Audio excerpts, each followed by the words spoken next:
Hello everyone, welcome to tech Shilpa. তো বন্ধুরা, তোমরা থাম্বনেলটা দেখে অবশ্যই বুঝে গেছো যে আজকের ভিডিওটা হচ্ছে বিএসএফ কনস্টেবল জিডি নিয়ে 2025 এর রিকোয়ারমেন্টে। তো চলো আজকের ভিডিওতে জেনে নিই বিএসএফ কনস্টেবল জিডি নিয়ে সম্পূর্ণ তথ্য। এই ভিডিওতে ভ্যাকেন্সি থেকে শুরু করে সিলেকশন প্রসেস পর্যন্ত একেবারে ক্লিয়ার করে দেবো। তো বন্ধুরা, আজকের ভিডিওতে যারা প্রথম রয়েছে বা নতুন আসছে আমাদের চ্যানেলে, তারা অবশ্যই চ্যানেলটাকে সাবস্ক্রাইব করে দিও আর ভিডিওতে লাইক করে দিও।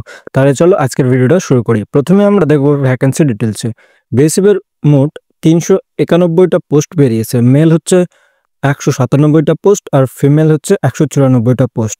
এই রিক্রুটমেন্ট স্পোর্টস কোয়ার্টার অধীনে, মানে যারা গত 2 বছর ন্যাশনাল বা ইন্টারন্যাশনাল লেভেল খেলেছেন তাদের জন্য গোল্ডেন চান্স। ডিসিপ্লিনের মধ্যে রয়েছে athletics, boxing, football, hockey, kabaddi, আরও অনেক কিছু। এবার আসি এডুকেশন কোয়ালিফিকেশনে। তোমার অবশ্যই মাধ্যমিক পাস সার্টিফিকেট থাকতে হবে রেকগনাইজড বোর্ড থেকে। আর স্পোর্টস কোয়ালিফিকেশন হিসেবে তোমাকে লাস্ট 2 বছরের মধ্যে মেডেল বা পার্টিসিপেশন থাকতে হবে ইন্টারন্যাশনাল, ন্যাশনাল বা জুনিয়র ন্যাশনাল লেভেলে। যেমন যদি তুমি ন্যাশনাল গেমস বা চ্যাম্পিয়নশিপ এ মেডেল পেয়ে থাকো অথবা ইন্টারন্যাশনাল লেভেলে ইন্ডিয়ার হয়ে রিপ্রেজেন্ট করে মেডেল জিতেছো, তাহলে তুমি এলিজিবল। এবার দেখব পিএমটি বা physical measurement test. Height recruitment হবে মেল 170 সেন্টিমিটার, ফিমেল 157 সেন্টিমিটার।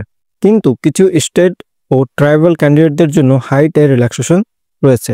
যেমন north east, Gorkha, ST category, এদের জন্য কিছু সেন্টিমিটার কম লাগবে। চেস্ট শুধুমাত্র ছেলেদের জন্য 80 সেন্টিমিটার নর্মাল আর ফুলিয়ে 85 সেন্টিমিটার। এবং তোমাদের ওজনটা হবে হাইট অনুযায়ী, মানে তোমার যেটুকু হাইট রয়েছে সেই অনুযায়ী তোমার যেটুকু ওয়েট হয় সেটুকু ওয়েট লাগবে। এর থেকে কম বা বেশি হলে তোমার ফর্ম রিজেক্ট হয়ে যেতে পারে বা তুমি বাতিল হয়ে যেতে পারো। এবার দেখবো পিইটি, ফিজিক্যাল এফিসিয়েন্সি টেস্ট বা মেডিকেল স্ট্যান্ডার্ড। এই রিক্রুটমেন্টে আলাদা রানিং টেস্ট নেই, কারণ এটা স্পোর্টস কোয়াটা। তবে ক্যান্ডিডেটদের ম্যানুয়ালি ফিট হতে হবে। আই সাইড মিনিমাম 6/6 এবং 9/6। কোনো colour brightness, flat foot, knock knee, squint eye চলবে না। ট্যাটুও অ্যালাউড, কিন্তু নির্দিষ্ট জায়গায়। এবার দেখব সিলেকশন প্রসেস। সিলেকশন প্রসেস কিছুটা আলাদা।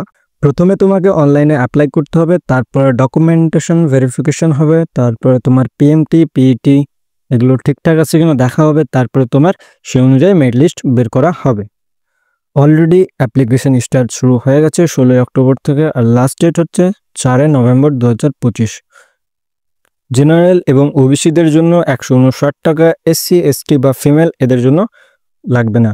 স্যালারি যদি দেখি তাহলে লেভেল 3 21,700 থেকে 69,100 plus HRA, DA, transport allowance ইত্যাদি রয়েছে। সার্ভিস বন্ড কি রয়েছে, জয়নিং এর পরে মিনিমাম 10 বছর সার্ভ করতে হবে, তার আগে সালের ট্রেনিং কস্ট রিফান্ড দিতে হবে।